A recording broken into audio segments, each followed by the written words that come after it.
Hey, good morning and welcome back, everyone, to Tax Talk Live. We're here live with you on YouTube, Instagram, and Facebook. So, you all already know what time it is. It is Tax Talk Live. We're talking about how can you more effectively navigate the U.S. income tax system. So, we're going to go ahead and jump right into what we have for you all today. And we're going to be talking about something that's very, very important. As you know, we always say, don't leave any money on the table. Don't leave any tax deductions. Don't leave any tax credits on the table. So, we received a question recently, and it was talking about tax credits. And so, I want to go ahead and put this up on the screen while I walk you all through it. So, we're going to be talking about today, as you can see on the screen here, we're going to be talking about the low to moderate income workers may be eligible. So you have to see if you're eligible for the low income or the earned income tax credit. So low to moderate income workers, right? And let's go ahead and get into this. This is the latest. It was updated literally 4 days ago. So as you all know, this is the IRS's official website. And so on the 21st of March, they released this talking about the earned income tax credit, which is the federal government's, as we know, the largest refundable tax credit. And this is for low to moderate income workers, right?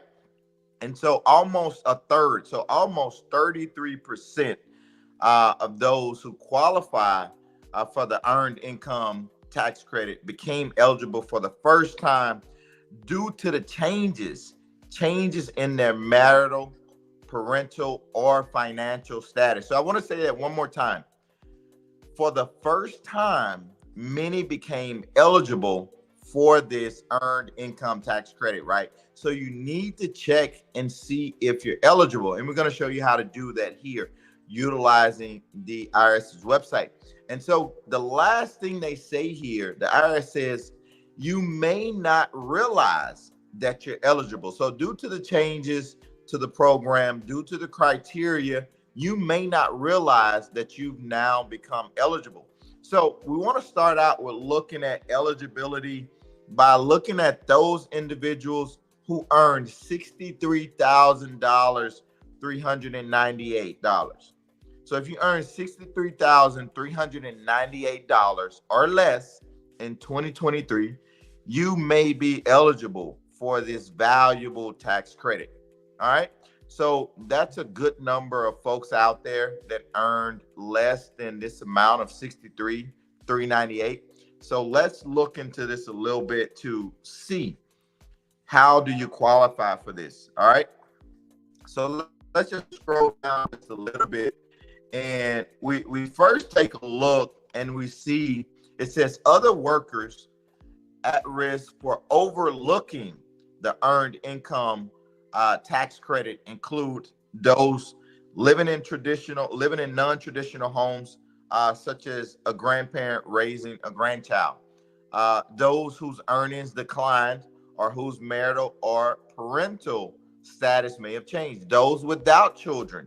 So these are things that you may overlook and you may think that you don't qualify. And so you need to really understand, even those with limited English skills, you may be overlooking this very, very valuable tax credit. I love this for our veterans out there.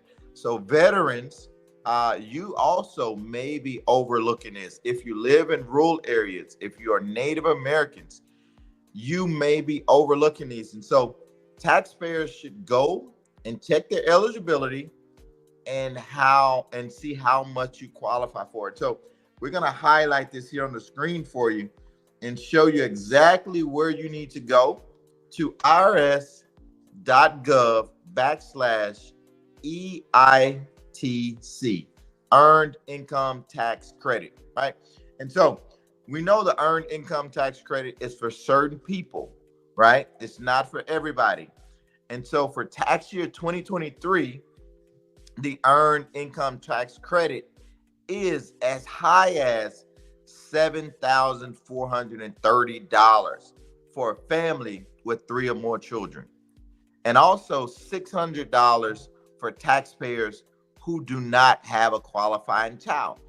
So for a family, that's huge. $7,000, over $7,000, right? And also for those who don't have a qualifying child, you have approximately $600 that you may be eligible for. So you want to look into that and definitely go and see if you're eligible for the earned income tax credit, right? And so it talks about how do you claim that? How do you claim the tax credit? To get the tax credit, you must file a tax return and claim the credit. It doesn't come automatically to you, people. So you must file a tax return in order to get this, and you have to claim it. It's not going to be there automatically for you. So eligible taxpayers should file their tax return to claim the credit, even if their earnings were below the income requirement to file.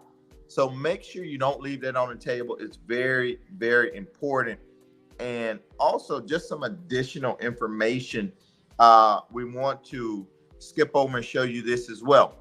Also from the IRS's website. So they also, if you come here, they have a page that's fully dedicated to the earned income tax credit, right?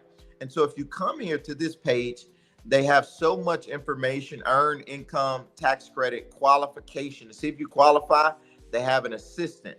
And so here, there's so many things you can look into, but mainly I want to point you all into the direction where it says, check if you qualify. So you'll come to this page, you'll click on that button to check if you actually qualify. And so the IRS is doing so many things to assist you with claiming this credit so that you don't miss out on it. All right, very, very important. I want you all to check that out. Let's go ahead and pivot also to another very, very important topic. We want to talk about this because, as you all know, the IRS releases a number of updates, and these updates come out. They're released and come out throughout the year. And so IRS has announced the new extension of the free file program through 2029. And so some of you all may not be familiar with free file. And so this release came out on May 22nd. And so we're just going to look through it. We're going to highlight some of the key points just to give you some insight. But we want you to be able to go to the IRS's website. This is where we want to point you. This is our resource. So we want you to go ahead and make it your resource. So we look at it here where it talks about, we scroll down and we see here where it talks about the free file program is a public-private partnership between the IRS and several tax preparation software companies who provide their online tax preparation and filing software for free. All right. So this is just giving us some information to understand basically this free file program with the IRS. So free file, as we understand, it's a public and a private partnership that's offering online tax preparation and filing software for free. So it's free of charge and it's available to you. Now, let's see how can we actually access this. And we want to make sure we understand who this is actually available to and for. So when we look down, we see here highlighted on the screen that there are 8 private sector free file partners, and they all provide online guided tax software products. And this is to any taxpayer, right? Get this, very important, to any taxpayer with an adjusted gross, also called AGI, an AGI of $79,000 or less in 2023. Now, in addition, for those with an AGI that is exceeding or that is over $79,000, you can use the IRS's free file fillable forms. So they have something out there. If you have an AGI of $79,000 and less or less, And if you exceed the AGI of 79,000, then they also have resources for you. So we wanted to share that with you. A new release just came across our desk as it came out. So this is hot off the press, literally as of 3 days ago, 72 hours ago. This is the latest and greatest from the IRS. So we want to share that with you all. All right. Last but definitely not least, there's also another update when it comes to those individuals who actually have been impacted by storms. And so the IRS has a reminder to those storm victims in 7 states, right? And we want to look at this really, really quick for you. So if you're in these 7 states, the IRS has sent out a reminder, and you should look into this to make sure that you qualify and what areas are actually qualifying for the June 17th deadline, which is approaching very, very soon.